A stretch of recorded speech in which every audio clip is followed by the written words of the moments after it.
Regulasi terkait komposisi pemain dalam satu laga kembali berubah musim ini. Pada Super League 2025-2026, setiap klub boleh memainkan 7 pemain asing secara bersama. Sedangkan pada BRI Liga 1 2024-2025, setiap kontestan kompetisi hanya bisa menurunkan 6 pegawai impor saat pertandingan.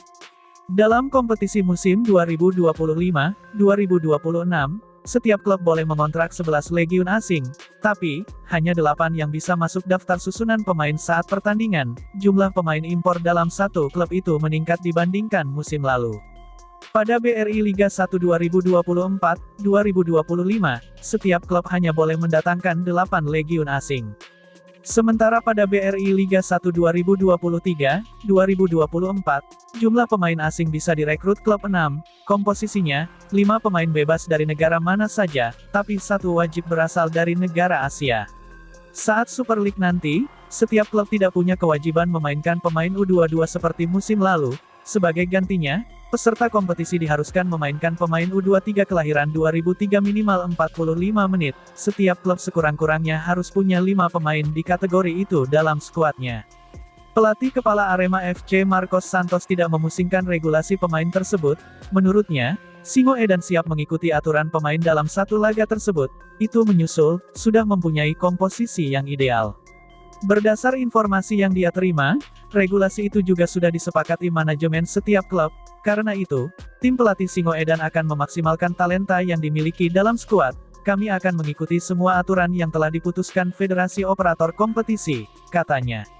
Menurutnya, pemain asing harus bersaing secara sehat di tim untuk mendapatkan menit bermain. Tidak ada istilah anak emas dalam kamus pelatihan asal Brasil itu. Siapa dalam kondisi bagus, menunjukkan performa terbaik, mampu menjalankan instruksi tim pelatih akan bermain.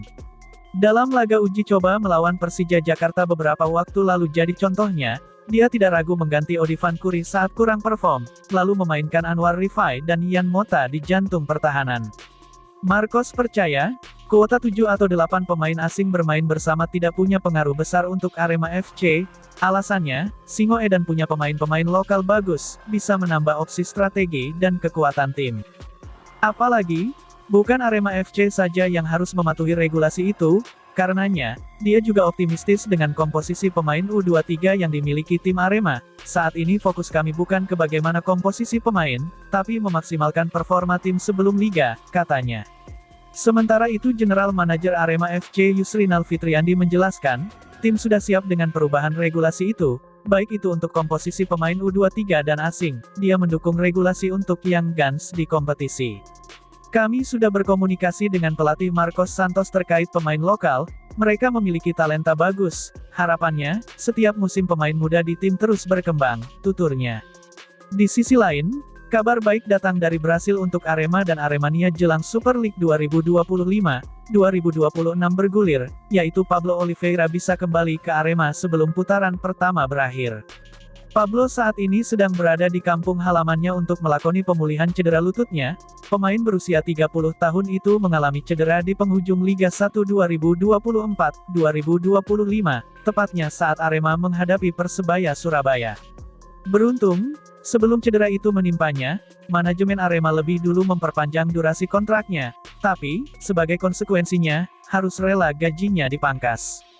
Kabar dari fisioterapisnya di Brasil, Pablo bisa kembali ke sini pada bulan Oktober, kata General Manager Arema, Yusrinal Fitriandi.